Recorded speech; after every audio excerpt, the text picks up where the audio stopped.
School of তিরপুলির পক্ষ থেকে আপনাদের সবাইকে স্বাগতম। আজ আমরা পাওয়ার ইউনিট সিস্টেমের এই ম্যাথটি করব।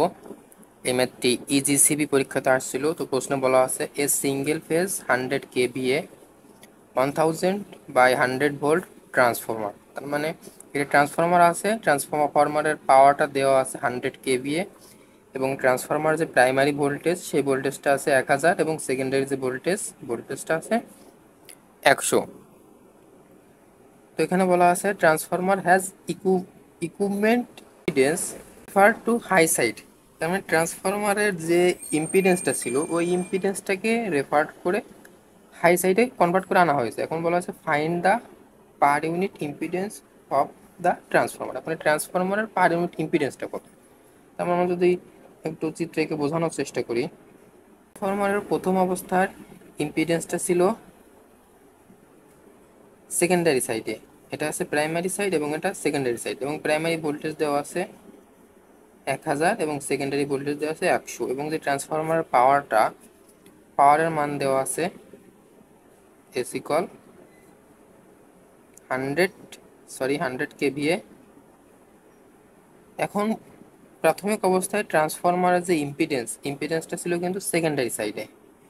এখন এই ইম্পিডেন্সটাকে কনভার্ট করে প্রাইমারি সাইড আনা হয়েছে। এখানে বলা আছে দেখেন রেফার টু হাই সাইড। তেমন হাই সাইড কোনটা? প্রাইমারিতে ভোল্টেজ বেশি 1000 এবং সেকেন্ডারিতে ভোল্টেজ কম 100, তেমন অবশ্যই প্রাইমারিটাই হচ্ছে high side.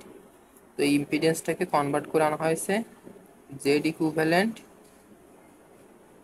HB side equal 1 plus J 2 ohm. এখন বলা আছে find the per unit impedance of the transformer. এখন এই ট্রান্সফরমারের পার ইউনিট ইম্পিডেন্সটা কত?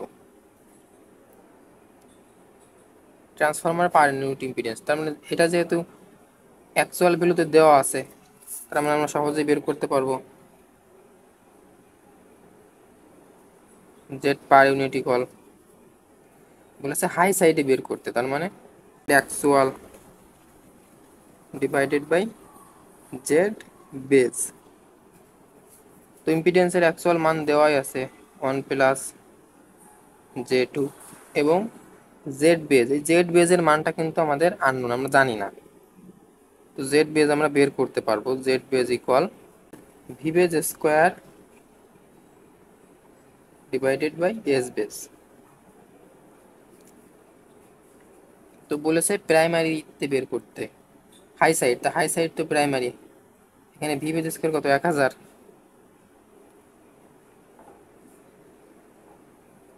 Divided by S base. তো এস বেজের মান দেওয়া আছে 100 কেভিএ। তো একে আমরা ভিএ তে কনভার্ট করে নিব, তার মানে 100 into 10 to the power 3,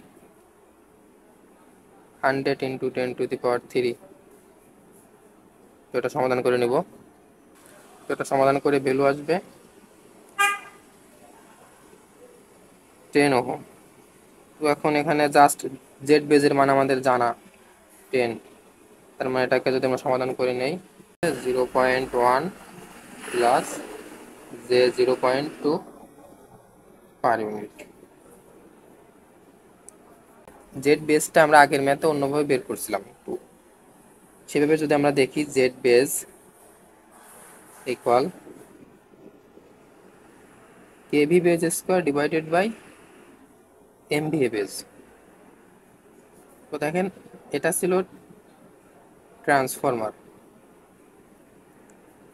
primary ছিল 1000 ভোল্ট এবং সেকেন্ডারিতে ছিল 100 ভোল্ট, এবং ট্রান্সফরমার যে পাওয়ারটা ছিল 100 কেভিএ। এখন বলেছিল এদের যে ইম্পিডেন্সটাকে আমরা প্রাইমারিতে কনভার্ট করে নিয়ে আসছিলাম। এখন বলছিল প্রাইমারির সাপেক্ষে পার ইউনিটটা বের করতে, তার মানে কেভিএ স্কোয়ার। তো দেখেন ট্রান্সফরমারের প্রাইমারিতে ছিল 1000 ভোল্ট, তোমরা এখানে ফর্মুলা অ্যাপ্লাই করেছিলাম KVA square divided by MVA, তার মানে কিলো ভোল্ট স্কোয়ার। তো এখানে আছে 1000 ভোল্ট, তো একে আমরা কেভিএ তে কনভার্ট করতে পারবো না।